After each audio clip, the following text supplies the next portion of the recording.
नमस्कार दोस्तों, आप सभी का स्वागत है हमारे YouTube चैनल VCS एकेडमी पर। और आज के इस वीडियो में हम कक्षा 12 भौतिक विज्ञान बोर्ड परीक्षा 2024 को ध्यान में रखते हुए महत्वपूर्ण प्रश्नोत्तर की सीरीज में 5वां वीडियो लेकर आए हैं। इस वीडियो में हम 5वें चैप्टर चुंबकत्व एवं द्रव्य से संबंधित कुछ महत्वपूर्ण क्वेश्चन आंसर यहाँ पर हम देखने वाले हैं, समझने वाले हैं। विद्यार्थियों, यदि आप हमारे YouTube चैनल पर नए हैं तो चैनल को सब्सक्राइब कर लीजिए, साथ में बेल आइकन भी दबा दीजिए ताकि आपको आगे की वीडियोस की नोटिफिकेशन मिलती रहे। ये महत्वपूर्ण प्रश्नों का जो संकलन है वो RBSC के द्वारा जारी ब्लूप्रिंट के अकॉर्डिंग हमने तैयार किया है कि कौन से चैप्टर से किस टाइप के क्वेश्चन आएंगे। उसी टाइप के क्वेश्चन ही हमने यहाँ पर तैयार किए हैं। विद्यार्थियों, सबसे पहले हम देख लेते हैं इस चैप्टर का अंक विभाजन। तो देखिए, इस चैप्टर में से रिक्त स्थान वाला एक प्रश्न आएगा, अति लघुत्तरात्मक प्रश्न भी एक आने वाला है, साथ में लघुत्तरात्मक प्रश्न भी यहाँ पर एक आएगा। कुल मिलाकर इस चैप्टर में से 3 क्वेश्चन आएंगे। रिक्त स्थान वाला जो प्रश्न है वो आधे अंक का होगा, अति लघुत्तरात्मक प्रश्न है वो 1 अंक का होगा और लघुत्तरात्मक जो प्रश्न है वो 1.5 अंक का होगा। कुल मिलाकर ये जो चैप्टर है वो 3 अंक का होने वाला है, अर्थात 3 क्वेश्चन पूछे जाएंगे और 3 अंक हमें प्राप्त होंगे। अब हम आगे बढ़ते हैं, इस चैप्टर से संबंधित ही पहला क्वेश्चन ले लेते हैं। देखिए, सबसे पहले इसमें हम देखेंगे रिक्त स्थान वाले क्वेश्चन, रिक्त स्थानों की पूर्ति कीजिए। एक एक करके इन सभी क्वेश्चंस को यहाँ पर हम सोल्व करने वाले हैं, देखने वाले हैं। देखिए, जो हमारा पहला क्वेश्चन है, अति चालक पदार्थ की चुंबकीय प्रवृत्ति का मान होता है। तो देखिए, मैं ये चीज क्लियर कर दूं कि ये जो अति चालक पदार्थ होते हैं ये पूर्णतः प्रतिचुंबकीय पदार्थों की भांति व्यवहार करेंगे, पूर्णतः प्रतिचुंबकीय पदार्थ की तरह व्यवहार करते हैं, पूर्णतः प्रतिचुंबकीय पदार्थों की तरह व्यवहार करेंगे। और पूर्णतः प्रतिचुंबकीय पदार्थों के लिए चुंबकीय प्रवृत्ति ऋणात्मक और उसका मान है वो -1 होता है। ठीक है, तो इसका जो अतिचालक पदार्थ की चुंबकीय प्रवृत्ति का जो मान है वो -1 होता है। क्लियर।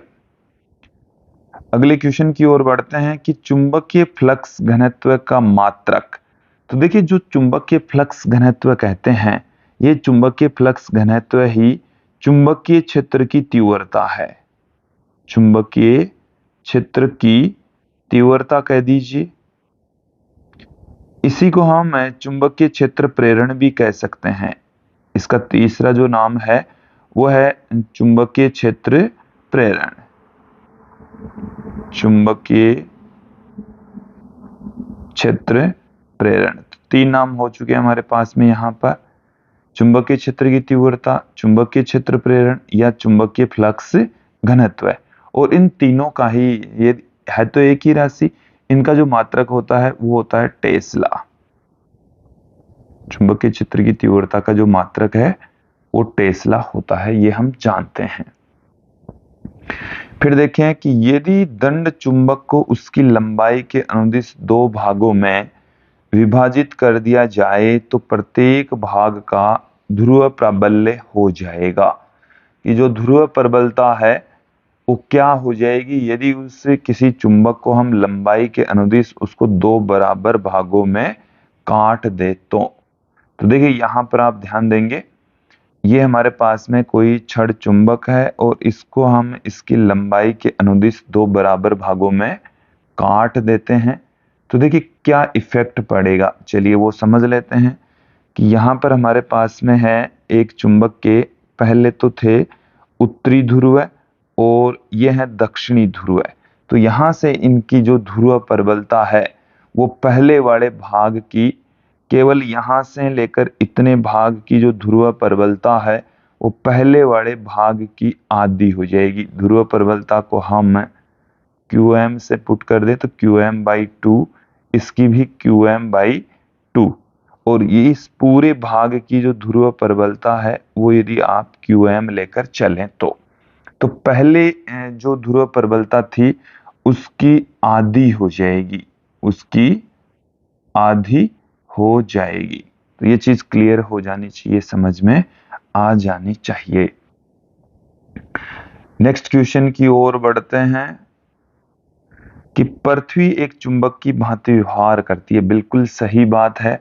जिसका चुंबकीय क्षेत्र लगभग भौगोलिक से की ओर होता है। इसको भी आप समझ लें कि ये हमारे पास में पृथ्वी है और हम इस तरीके से कंसीडर करते हैं कि ये इसकी घूर्णन अक्ष है और हम ये मानकर चलते हैं कि जो पृथ्वी है वो एक चुंबक की भांति व्यवहार करती है और उसमें जो चुंबक है वो इसकी घूर्णन अक्ष से कुछ एंगल पर झुकी हुई होती है। वो मामूली सा एंगल होता है 11.3 डिग्री का। ठीक है, अब यहां पर एक चीज क्लियर कर लीजिए कि ये जो चुंबक है इसका उत्तरी ध्रुव भौगोलिक दक्षिणी ध्रुव की ओर होता है।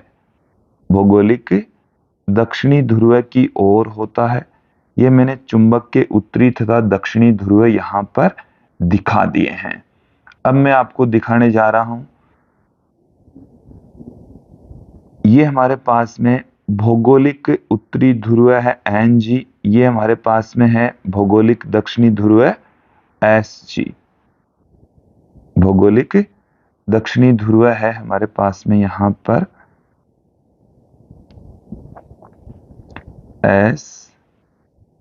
SG, ये हमारे पास में SG। क्लियर? ये जो आप लाइन यहां पर देख रहे हैं ये है घूर्णन अक्ष, घूर्णन अक्ष। क्लियर? तो यहां से ये चीज क्लियर हो जानी चाहिए कि जो पृथ्वी का चुंबकीय क्षेत्र लगभग भौगोलिक किधर से किधर की ओर संकेत करता है। तो भौगोलिक चुंबकीय क्षेत्र है और जो चुंबकीय क्षेत्र रेखाएं हैं, चुंबकीय क्षेत्र रेखाएं भौगोलिक दक्षिणी ध्रुव से उत्तरी ध्रुव की ओर आती है। तो ये उल्टा होता है, यहां पर भौगोलिक दक्षिणी ध्रुव से उत्तरी ध्रुव की ओर संकेत करता है। भौगोलिक दक्षिणी ध्रुव से उत्तरी ध्रुव की ओर संकेत करता है। उत्तरी ध्रुव की ओर संकेत करता है। नेक्स्ट क्वेश्चन की ओर बढ़ते हैं कि एक समान चुंबकीय क्षेत्र में रखे चुंबकीय द्विध्रुव की अधिकतम स्थितिज ऊर्जा और न्यूनतम स्थितिज ऊर्जा होती है। तो देखिए, स्थितिज ऊर्जा को हम U से पुट कर दें, स्थितिज ऊर्जा को U से लिखें, ये होती है माइनस में mb cos theta, mb cos theta. अब यहां पर आप ध्यान दें, U मैक्सिमम के लिए, U मैक्सिमम के लिए ये जो थीटा है वो 180 डिग्री होना चाहिए। तो 180 डिग्री और 180 डिग्री के लिए cos 180 का मान होता है -1 और माइनस माइनस हो जाएगा प्लस। उस स्थिति के अंदर अधिकतम स्थितिज ऊर्जा हो जाएगी mb और ये होगी प्लस में। ठीक है, और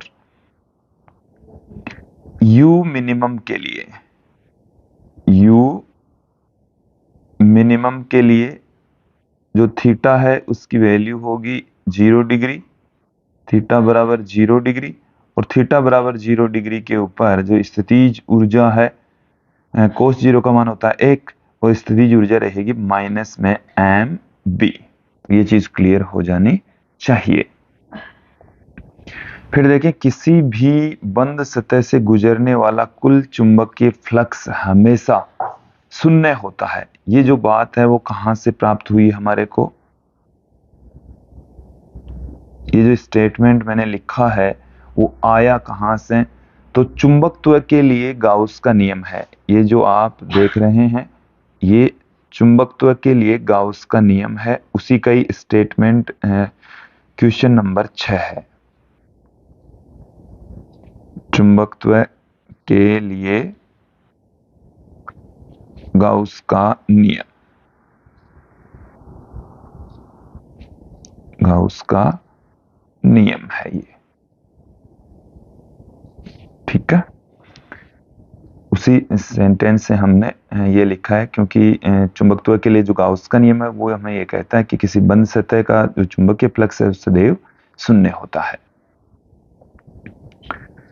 नेक्स्ट क्वेश्चन देखिए, कुछ पदार्थों के लिए काई का मान छोटा और ऋणात्मक है जिन्हें पदार्थ कहा जाता है।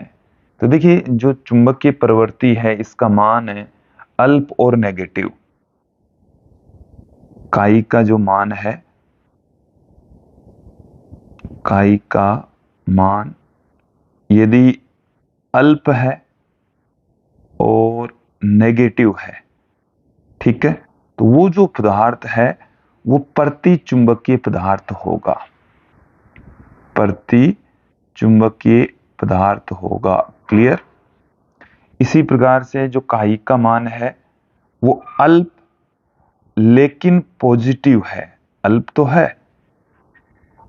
काई का मान अल्प लेकिन पॉजिटिव है, तो वो जो पदार्थ है वो अनुचुंबकीय पदार्थ होगा। इन चीजों को क्लियर कर लें, ठीक है। इसके अलावा काई का मान 1 से बड़ा और धनात्मक, काई का मान काफी बड़ा होता है, ग्रेटर देन 1। यदि इसका जो मान है वो क्या हो, काई हो ग्रेटर देन 1, धनात्मक, ग्रेटर देन 1 हो गया, इसका मतलब क्या हो गया, धनात्मक ही हो गया, तो वो जो पदार्थ है वो लोह चुंबकीय पदार्थ होगा, लोह चुंबकीय पदार्थ होगा। तो यहां पर ये जो ऑप्शन हमें दे रखा है इसको क्लियर कर ले। इसमें आएगा छोटा है, ऋणात्मक है, तो ये होगा प्रति चुंबकीय। ऑप्शन में प्रति चुंबकीय आने वाला है। क्लियर हो जाना चाहिए, स्पष्ट हो जाना चाहिए, प्रति चुंबकीय, ठीक है। फिर हम आगे बढ़ते हैं। ऐसे पदार्थ जो बाह्य चुंबकीय क्षेत्र में रखे जाने पर क्षीण चुंबकत्व प्राप्त कर लें। तो देखिए बाह्य चुंबकीय क्षेत्र में रखने पर अनुचुंबकीय पदार्थ थोड़े से चुंबकित हो जाते हैं, तो यहां पर आएगा अनुचुंबकीय, अनुचुंबकीय पदार्थ, अनुचुंबकीय पदार्थ कहलाते हैं। फिर अगले क्वेश्चन की ओर बढ़ते हैं। लोह चुंबकीय पदार्थों के लिए चुंबकीय प्रवृत्ति का मान होता है 1 से बड़ा, 1 से बड़ा। ये हमने आपको पहले भी बता दिया है। काई होता है वो ग्रेटर देन 1, धनात्मक, अधिक व धनात्मक, ये लिख दें, अधिक भी होता है और धनात्मक भी होता है, ठीक है।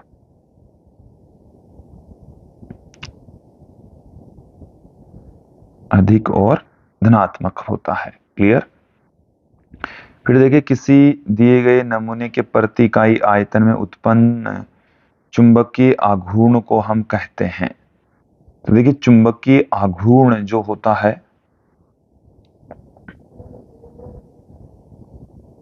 चुंबकीय आघूर्ण, हम यहां पर चुंबकीय आघूर्ण को स्मॉल एम से पुट करेंगे, सॉरी कैपिटल एम से यहां पर पुट करने वाले हैं, और चुंबकीय आघूर्ण को हम स्मॉल एम से पुट करेंगे बट्टे में आयतन। चुंबकीय आघूर्ण को हम स्मॉल एम से पुट करेंगे, लेकिन ये प्रति एकांक आयतन में उत्पन्न चुंबकीय आघूर्ण को चुंबकन की तीव्रता कहते हैं।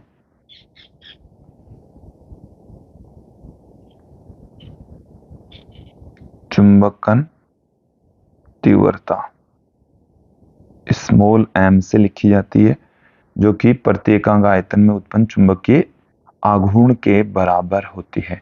तो यहां पर आ जाएगा चुंबकन तीव्रता, जो कि चुंबकीय आघूर्ण बट्टे में आयतन के बराबर होती है।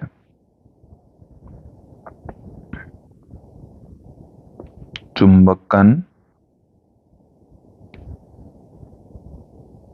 तीव्रता, देखिए इसमें जो सिंबल का जो समस्या है वो कई जगह पर आती है। तो देखिए QM ये तो है ध्रुव प्रबलता, ध्रुव प्रबलता, इसको हम ध्रुव प्रबल्यता भी कहते हैं, इसको ध्रुव सामर्थ्य भी कहा जाता है। M होता है चुंबकीय द्विध्रुव आघूर्ण, चुंबकीय द्विध्रुव आघूर्ण, कई जगह पर इसको कैपिटल M से भी लिख देते हैं, पर आपको क्लियर करके रखना है। यहां पर हम कैपिटल M से लिख रहे हैं चुंबकन की तीव्रता को, ठीक है, इसलिए मैं आपको ये क्लियर कर देता हूं इनके सिंबल। फिर हम आगे बढ़ते हैं, बात करेंगे यहां पर चुंबकत्व के लिए गाउस का नियम। तो इसमें जो सबसे महत्वपूर्ण प्रश्न है, वैसे ये पहले भी आ चुका है, चुंबकत्व संबंधी गाउस का नियम हमने ऑब्जेक्टिव टाइप में भी ये देख लिया था। तो देखिए चुंबकत्व का लिए जो गाउस का नियम है वो किसी बंद पृष्ठ के लिए ही लागू होता है, और चुंबकत्व के लिए गाउस का नियम क्या है समझ लीजिए।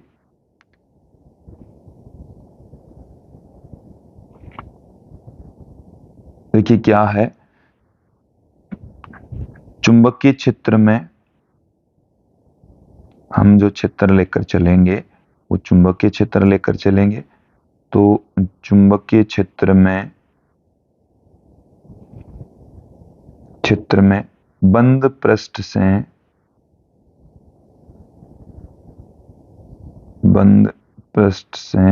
निर्गत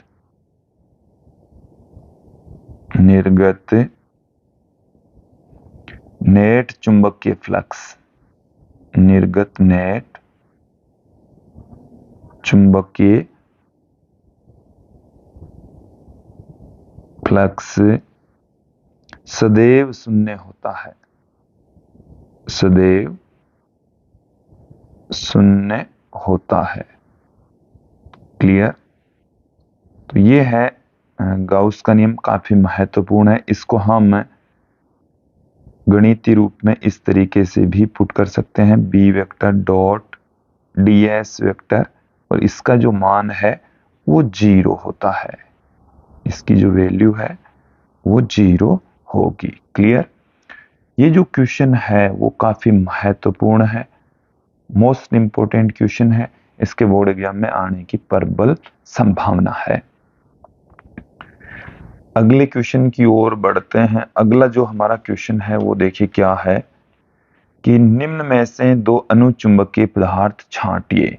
आपके पास में कुछ पदार्थ दे रखे हैं, जैसे सोडियम, बिस्मिथ, तांबा, एल्यूमिनियम और सीसा। इनमें से हमारे को अनुचुंबकीय पदार्थ छांटने हैं। तो देखिए इस टाइप का क्वेश्चन आपको बोर्ड एग्जाम में पूछा जा सकता है। उसमें कुछ पदार्थों के नाम आपको दिए हुए होंगे और उनमें से अनुचुंबकीय पदार्थ या लोह चुंबकीय पदार्थ या प्रतिचुंबकीय पदार्थ को अलग अलग करवा सकता है। तो एक तो एल्यूमिनियम और दूसरा सोडियम, ये दोनों अनुचुंबकीय पदार्थ होते हैं। क्लियर? नेक्स्ट क्वेश्चन की ओर बढ़ते हैं। चुंबकीय प्रवृत्ति किसे कहते हैं? चुंबकीय प्रवृत्ति किसे कहते हैं? तो देखिए चुंबकीय प्रवृत्ति को हम काई से लिखते हैं, और इसकी जो डेफिनेशन है, इसका जो फॉर्मूला है, उसके आधार पर भी हम इसको परिभाषित कर सकते हैं। हम चुंबकन की तीव्रता को m और चुंबकन क्षेत्र को h से लिखें।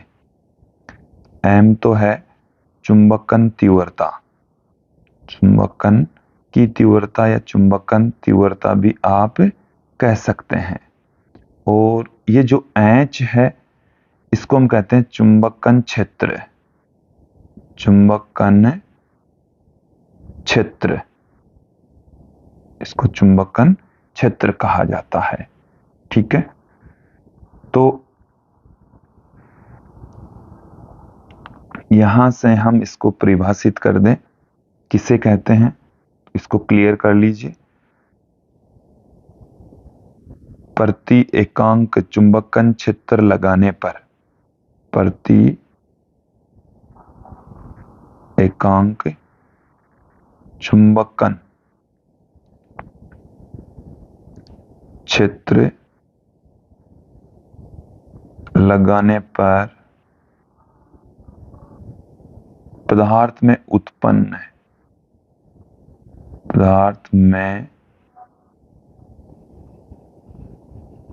उत्पन्न चुंबकन की तीव्रता को, चुंबकन की तीव्रता चुंबकीय प्रवृत्ति कहलाती है।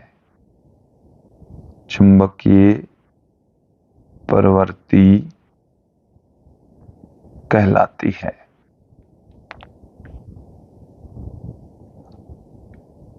तो देखिए, ये जो काई है, इसकी डेफिनेशन हो गई है, ये एक मात्रकहीन राशि है, इसका कोई मात्रक नहीं होता, इसकी कोई विमा नहीं होती, तो मात्रकहीन राशि है, विमाहीन राशि है। क्लियर? ये पदार्थ की प्रकृति पर निर्भर करता है, काई का मान पदार्थ की प्रकृति पर निर्भर करता है। ये चीजें भी काफी महत्वपूर्ण है, पर निर्भर करता है कि अनुचुंबकीय पदार्थ के लिए अलग, प्रतिचुंबकीय पदार्थ के लिए अलग होता है, लोहा चुंबकीय पदार्थ के लिए काई का मान अलग होता है। तो इसका मान पदार्थ की प्रकृति के ऊपर डिपेंड करता है। क्लियर? नेक्स्ट क्वेश्चन की ओर बढ़ते हैं। दो दंड चुंबकों के चुंबकीय आघूर्ण M1 व M2 हैं। यदि इनके मध्य कोण थीटा हो तो परिणामी चुंबकीय आघूर्ण क्या होगा? देखो, अब की बार चुंबकीय आघूर्ण को कैपिटल M से लिखा है, तो दो यहां पर दंड चुंबक हमें यहां पर दे रखे हैं, इस तरीके से क्लियर कर लें। ये हमारे पास में एक चुंबक है, ये हमारे पास में दूसरी चुंबक है, और इनके जो चुंबकीय आघूर्ण है उनकी जो डायरेक्शन है वो इस तरीके से हम लेकर चल रहे हैं, ऐसे।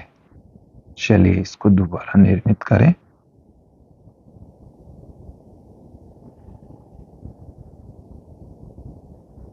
इस तरीके से यदि हम इनको डॉट डॉट करके पीछे बढ़ाएं तो इनके बीच का जो एंगल है वो हमें थीटा दे रखा है। क्लियर? इस एक का जो मान है वो है M1, दूसरे का जो मान है वो M2, और ये है S से N की ओर, ये भी S से N की ओर। ये इनकी दिशा हो गई है चुंबकीय आघूर्ण की। ठीक है, अब इनका परिणामी चुंबकीय आघूर्ण पूछा है, दो सदिश हमें दे रखे हैं, दोनों सदिशों के बीच का एंगल हमें दे रखा है, तो परिणामी चुंबकीय आघूर्ण कितना होगा? तो परिणामी चुंबकीय आघूर्ण को हम M से लिख दें। तो दो सदिशों का परिणामी ज्ञात करने का फॉर्मूला हम जानते हैं, p² + q² + 2pq cos theta का रूट। तो यहां पर भी सिमिलर तरीके से m1² + m2² + 2 m1 m2 cos theta का रूट, ये हमारे पास में m आ जाएगा, परिणामी चुंबकीय आघूर्ण का फॉर्मूला प्राप्त हो जाएगा। नेक्स्ट क्वेश्चन देखिए, प्रतिचुंबकीय पदार्थ किसे कहते हैं? प्रतिचुंबकीय पदार्थ किसे कहा जाएगा? तो देखिए विद्यार्थियों, ऐसे पदार्थ जिन्हें बाह्य चुंबकीय क्षेत्र में रखने पर चुंबकीय क्षेत्र की दिशा से थोड़े से विपरीत दिशा में चुंबकित हो जाते हैं, प्रतिचुंबकीय पदार्थ कहलाते हैं। तो डेफिनेशन में आपके सामने रख रहा हूं। देखिए, वे पदार्थ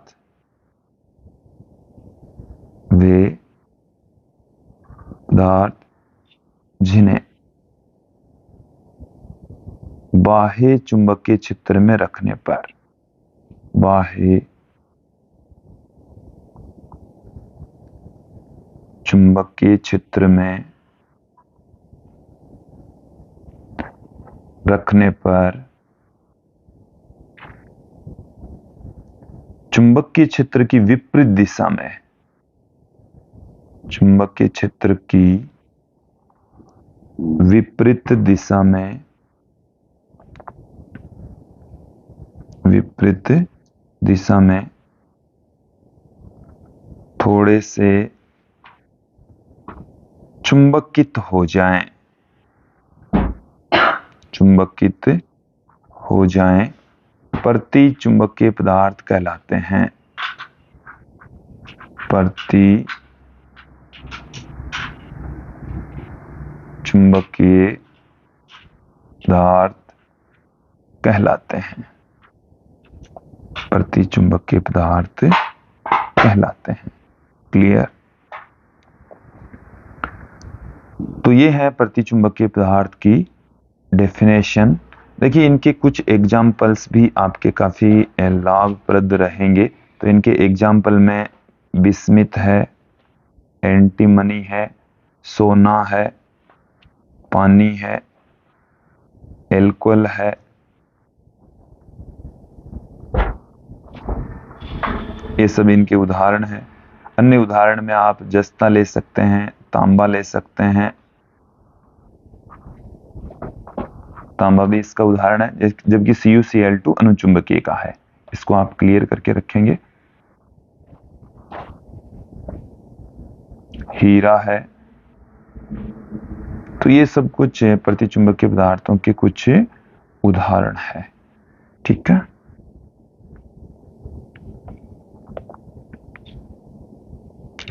नेक्स्ट क्वेश्चन की ओर बढ़ते हैं कि यदि चुंबकीय एकल ध्रुवों का अस्तित्व होता तो चुंबकत्व संबंधी गाउस का नियम क्या रूप ग्रहण कर लेता।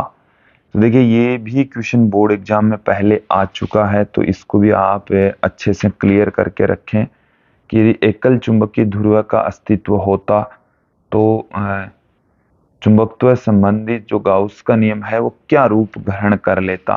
तो देखिए चुंबकत्व संबंधित जो गाउस का नियम है वो क्या कहता है, वो चीज क्लियर कर लीजिए। गाउस का नियम वो हमें ये कहता है कि किसी चुंबकीय क्षेत्र में रखे बंद पृष्ठ से संबंधित चुंबकीय फ्लक्स का जो मान होता है वो 0 होता है। वो एक्चुअल में ये होता है नियम कि चुंबकीय क्षेत्र से संबंधित चुंबकीय फ्लक्स का मान जो है वो बंद पृष्ठ में मौजूद कुल चुंबकीय आवेशों का μ0 गुणा होता है। वैसे मैं आपको क्लियर कर दूं कि किसी बंद पृष्ठ के अंदर जो चुंबकीय आवेश होते हैं, जैसे चुंबकीय क्षेत्र रेखाएं प्रवेश करेगी तो उतनी ही बाहर निकलेगी, तो प्लस में QM होगा उतना ही माइनस में QM होगा, तत्पश्चात इसकी वैल्यू 0 होगी। यदि एकल चुंबकीय ध्रुव का अस्तित्व होता, यदि एकल चुंबकीय ध्रुव का अस्तित्व हो, चुंबकीय ध्रुव का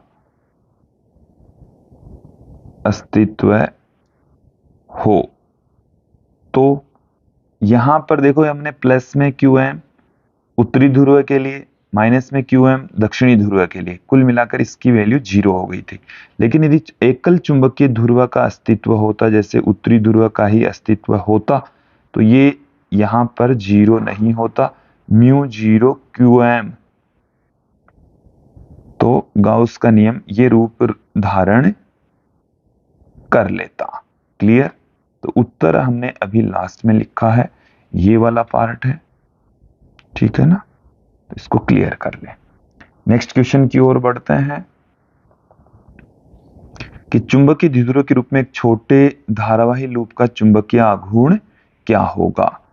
हमारे पास में एक जैसे कोई भी लूप है और वो लूप हो सकता है कि वृत्ताकार हो, आयताकार हो, लूप का आकार अलग अलग हो सकता है। धारावाही लूप है और इस लूप का जो क्षेत्रफल है वो है A।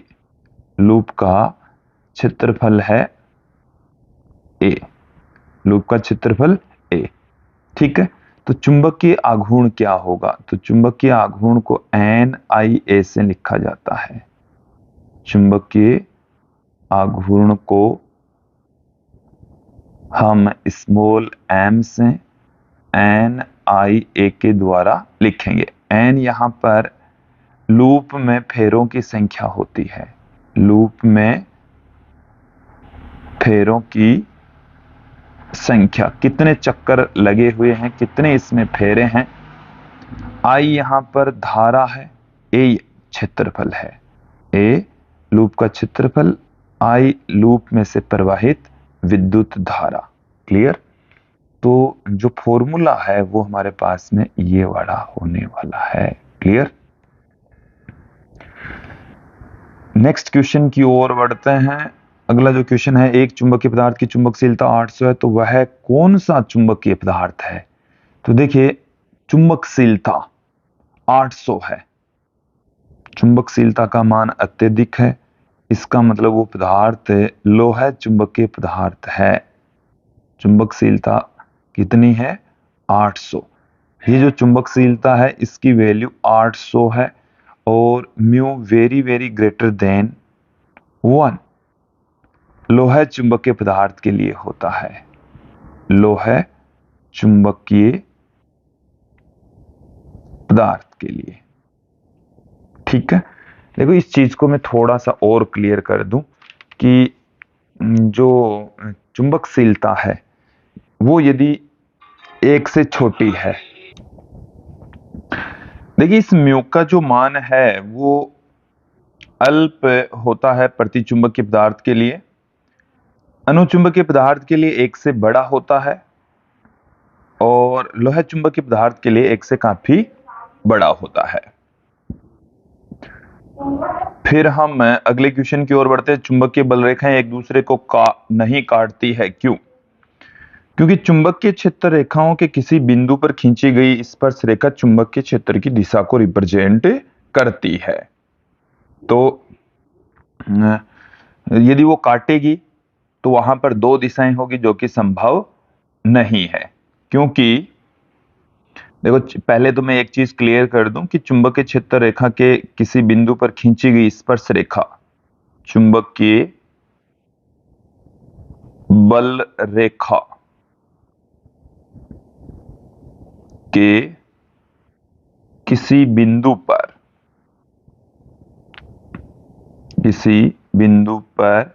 खींची गई स्पर्श रेखा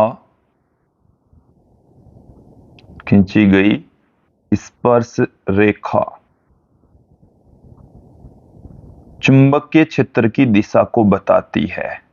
चुंबकीय क्षेत्र की दिशा को बताती है। ठीक है, अब यहां पर अपनी बात आ जाती है, चुंबकीय क्षेत्र रेखाएं कभी भी एक दूसरे को प्रतिच्छेद नहीं करती, एक दूसरे को नहीं काटती है, क्योंकि कटान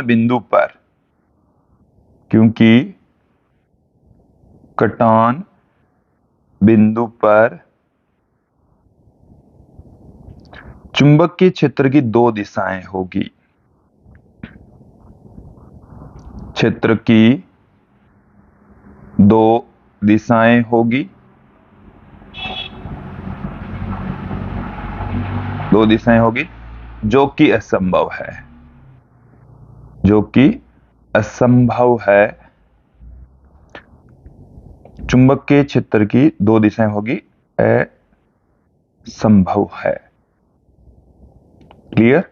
इसलिए 2 चुंबकीय क्षेत्र रेखाएं कभी भी एक दूसरे को प्रतिच्छेद नहीं कर पाती। अगले क्वेश्चन की ओर बढ़ते हैं कि यदि आप ऑस्ट्रेलिया के मेलबर्न शहर में भूचुंबकीय क्षेत्र रेखाओं का नक्शा बनाएं तो रेखाएं पृथ्वी के अंदर जाएगी या इससे बाहर आएगी। देखो एक अच्छा क्वेश्चन है ये। यहां पर मैंने पृथ्वी का निर्माण कर दिया है। ये हमारी पृथ्वी है, ठीक है। और जो ऑस्ट्रेलिया महाद्वीप है वो यहाँ पर मौजूद है, और मेलबर्न जो शहर है वो भी इसके दक्षिण में है, वो भी इसके दक्षिण में है। ऑस्ट्रेलिया का ये है मेलबोर्न शहर। तो देखिए यहां पर एक चीज क्लियर कर लीजिए कि जो पृथ्वी के गर्भ में जो चुंबक रखी हुई है या चुंबक को हम कंसीडर करके चलते हैं, उसका जो दक्षिणी मतलब उत्तरी ध्रुव है वो इधर होता है, भौगोलिक दक्षिणी ध्रुव की ओर, इस तरीके से होता है। क्लियर? ये हमारे पास में है घूर्णन-अक्ष, ये भौगोलिक उत्तरी ध्रुव है, ये भौगोलिक दक्षिणी ध्रुव है।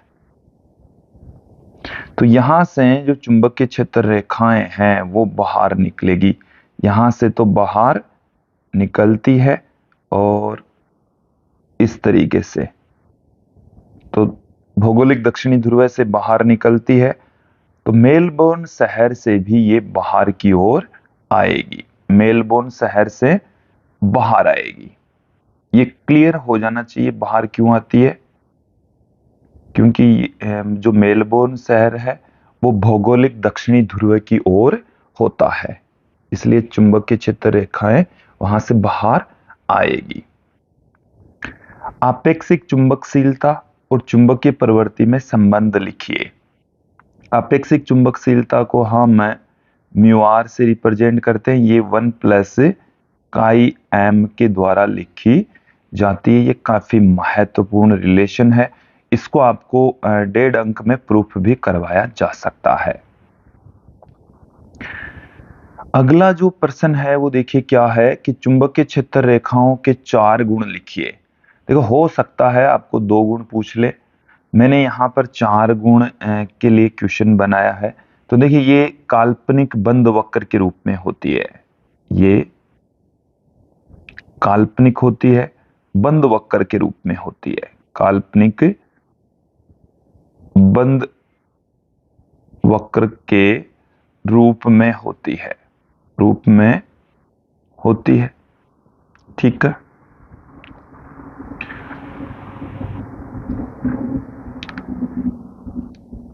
इनकी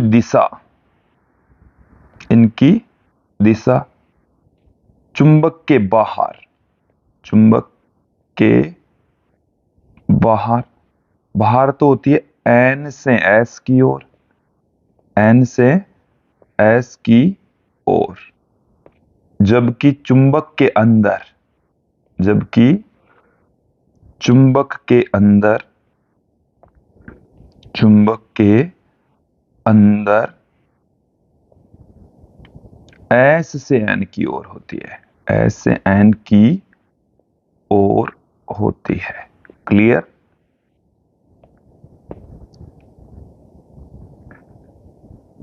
ये रेखाएं कभी भी एक दूसरे को नहीं काटती, रेखाएं कभी भी एक दूसरे को नहीं काटती है,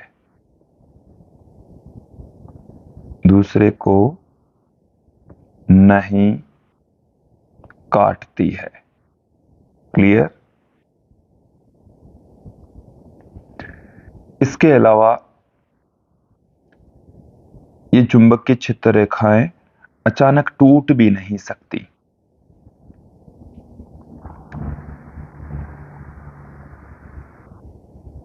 सतत रेखाएं होती है,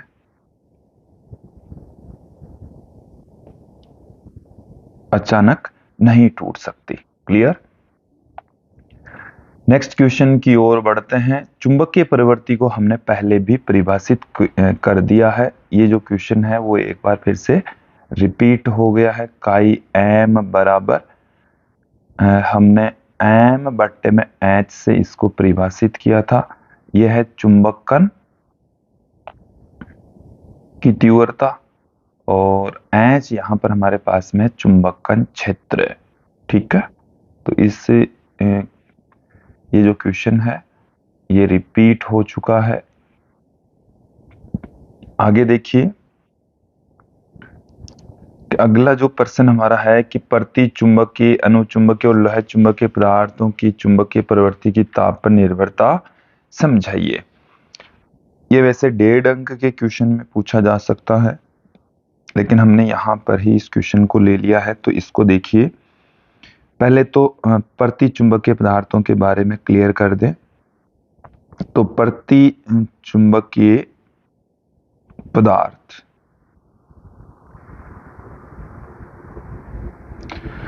प्रति चुंबकीय पदार्थ के लिए जो काई का मान है ताप पर निर्भर नहीं करता, ताप पर निर्भर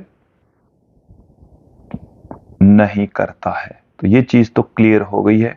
वैसे पूरा स्पष्ट रूप से अब सिलेबस में नहीं रहा है, लेकिन मैं आपको फिर भी क्लियर कर दूं कि जो अनुचुंबकीय पदार्थ है उनकी चुंबकीय प्रवृत्ति ताप पर निर्भर करती है। ये लाइन हमारे सिलेबस में दे रखी है, लेकिन मैंने यहां पर क्लियर कर दिया है कि ये परम ताप के व्युत्क्रमानुपाती होती है। चुंबकीय प्रवृत्ति है वो परम ताप के व्युत्क्रमानुपाती होती है। फिर हम बात कर लेते हैं लौह चुंबकीय पदार्थों की चुंबकीय प्रवृत्ति। तो लौह चुंबकीय पदार्थों की जो चुंबकीय प्रवृत्ति है वो परम ताप और क्यूरी ताप, ये जो टीसी है एक विशेष प्रकार का ताप होता है जिससे कम ताप पर पदार्थ लौह चुंबकीय पदार्थ की भांति तथा उससे अधिक ताप पर अनुचुंबकीय पदार्थ की भांति व्यवहार करता है, तो उसको हम क्यूरी ताप कहते हैं। तो लौह चुंबकीय पदार्थ की चुंबकीय प्रवृत्ति भी परम ताप और क्यूरी ताप के अंतर के व्युत्क्रमानुपाती होती है। तो ये एक ताप पर निर्भरता है अलग अलग प्रकार के पदार्थों के लिए। अब देखिए, इस चैप्टर में से एक लघुत्रात्मक प्रश्न भी आएगा कि किसी बाह्य चुंबकीय क्षेत्र में स्थित प्रति चुंबकीय और अनुचुंबकीय पदार्थों के लिए चुंबकीय क्षेत्र रेखाएं खींचिए। तो सबसे पहले तो हम बात कर लेते हैं प्रति चुंबकीय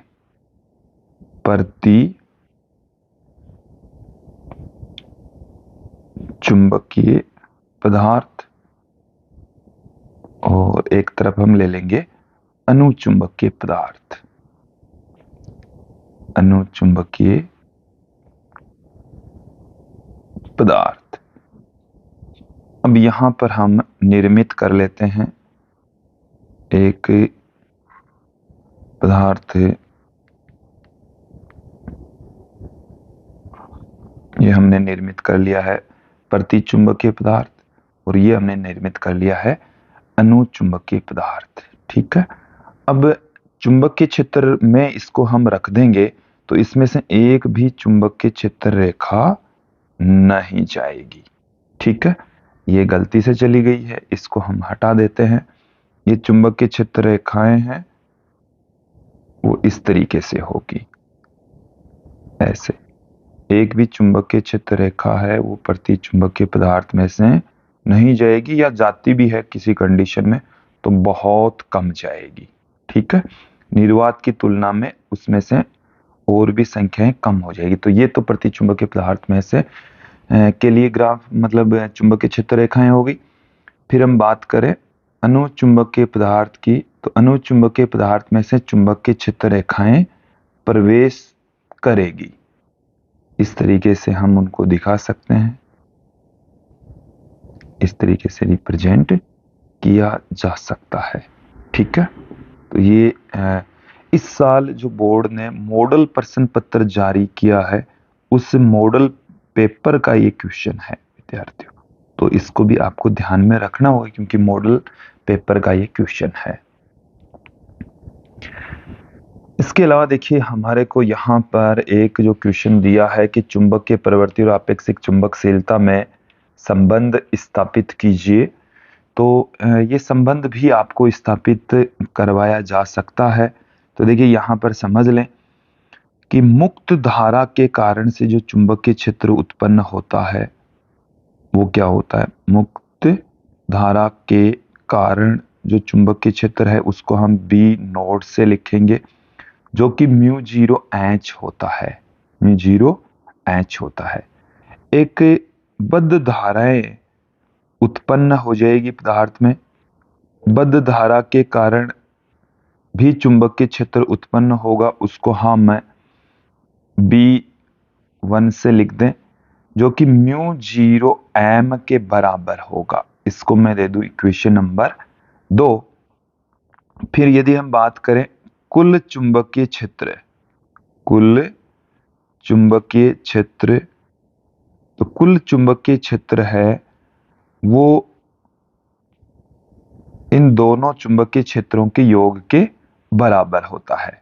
तो समीकरण 1 और 2 को उपरोक्त समीकरण में, 1 व 2 को उपरोक्त समीकरण में हम पुट कर देंगे, उपरोक्त समीकरण में रखने पर, समीकरण में रखने पर तो रख देंगे तो क्या आ जाएगा हमारे पास में, B बराबर mu zero H plus mu zero M. अब यहां से हम म्यू जीरो कॉमन ले लें, या म्यू जीरो एच ही हम यहां से कॉमन लेते हैं, तो 1 प्लस एम बाई एच हमारे पास में आ जाएगा। अब मैं यहां पर एक चीज क्लियर कर दूं कि एम बाई एच है ये काई एम के बराबर होता है, चुंबकीय प्रवृत्ति के बराबर होता है। तो ये हमारे पास में आ गया mu zero H 1 plus chi M. इतना क्लियर हो जाना चाहिए। अब देखिए इस रिलेशन में B इक्वल टू हमारे पास में आ चुका है mu zero H 1 plus chi M. H से इधर डिवाइड कर दे तो B अपॉन में एच बराबर mu zero 1 plus chi M. तो पदार्थ के अंदर जो चुंबकीय क्षेत्र है वो म्यू एच होगा, तो यहां से हमारे पास में म्यू बराबर आ जाएगा B बाई एच। तो म्यू बराबर mu zero 1 plus chi M, mu upon में म्यू नॉट बराबर 1 प्लस में काई एम, और इसको हम लिख देंगे म्यू आर। तो ये हमारे पास में रिलेशन आ चुका है, और ये रिलेशन आपको सीधा पूछा जा सकता है, इस पर आधारित कोई भी क्वेश्चन पूछे जा सकता है। अब देखिए विद्यार्थियों, और हमारे को किस टाइप के क्वेश्चंस पूछे जा सकते हैं इस चैप्टर में से, प्रति चुंबकीय, अनुचुंबकीय, लोह चुंबकीय पदार्थों में कोई 2-3 अंतर पूछे जा सकते हैं। इसके अलावा एक समान चुंबकीय क्षेत्र में रखे चुंबकीय द्विध्रुव पर लगने वाले बल आघूर्ण का व्यंजक आपको पूछा जा सकता है। तो बल आघूर्ण तो बराबर होता है एम बी साइन थीटा, इसको आपको प्रूफ करना पड़ेगा। तो M vector cross B vector proof करवाया जा सकता है। इसके अलावा देखिए एक और क्वेश्चन हमने लिया है कि चुंबकीय क्षेत्र में रखे किसी चुंबक की स्थितिज ऊर्जा उसके अभिविन्यास पर किस तरीके से निर्भर करती है, अधिकतम और न्यूनतम ऊर्जाओं की स्थिति के मान और स्थिति भी बताइए।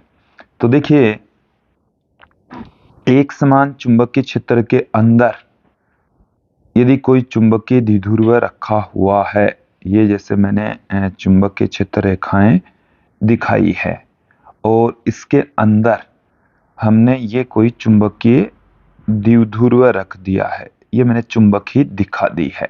क्लियर? ये इसमें इसका उत्तरी ध्रुव है, ये इसमें दक्षिणी ध्रुव है, और इसकी जो चुंबकीय अक्ष है उसके साथ में चुंबकीय क्षेत्र का जो एंगल है वो है थीटा। ठीक है, तो चुंबकीय स्थितिज ऊर्जा, चुंबकीय स्थितिज ऊर्जा, चुंबकीय स्थितिज ऊर्जा को हम um से पुट करते हैं, माइनस में m vector dot b vector के रूप में लिखी जाती है, या माइनस में mb कोस थीटा के रूप में लिखी जाती है। ठीक है, तो ये विन्यास पर इस तरीके से डिपेंड करती है। फिर यू मैक्सिमम के लिए ये हम पहले भी क्लियर कर चुके हैं। थीटा का जो मान है वो 180 डिग्री होना चाहिए, तो कोस थीटा है वो हो जाएगा -1 और यू एम हो जाएगा, यू एम मैक्सिमम होगा उस कंडीशन में, माइनस में एम बी इंटू में -1 तो प्लस एम बी। ठीक है, वो कौन सी स्थिति में होगा? ये अस्थायी संतुलन की स्थिति इसको हम कहते हैं, अस्थायी संतुलन की स्थिति इसको कहा जा सकता है। फिर यू मिनिमम के लिए, यू मिनिमम के लिए जो थीटा है वो 0 डिग्री, इसे हम स्थायी संतुलन की स्थिति कहते हैं, स्थायी संतुलन में। और स्थायी संतुलन में cos थीटा cos 0 का मान हो जाएगा प्लस में 1, यू एम है वो मिनिमम होगा और माइनस में एम बी प्लस में 1 तो माइनस में एम बी इसकी वैल्यू होगी। तो ये हमने स्थितियां बता दी है, उसका मान भी बता दिया है। तो विद्यार्थियों ये था आज का हमारा वीडियो, जिसमें हमने चुंबकत्व एवं द्रव्य से संबंधित कुछ महत्वपूर्ण क्वेश्चन आंसर यहाँ पर देखे समझे, और मुझे उम्मीद है आप लोग को ये क्वेश्चन आंसर अच्छे से समझ में आए होंगे। आज के लिए इतना ही, नेक्स्ट वीडियो में हम फिर मिलेंगे। धन्यवाद दोस्तों।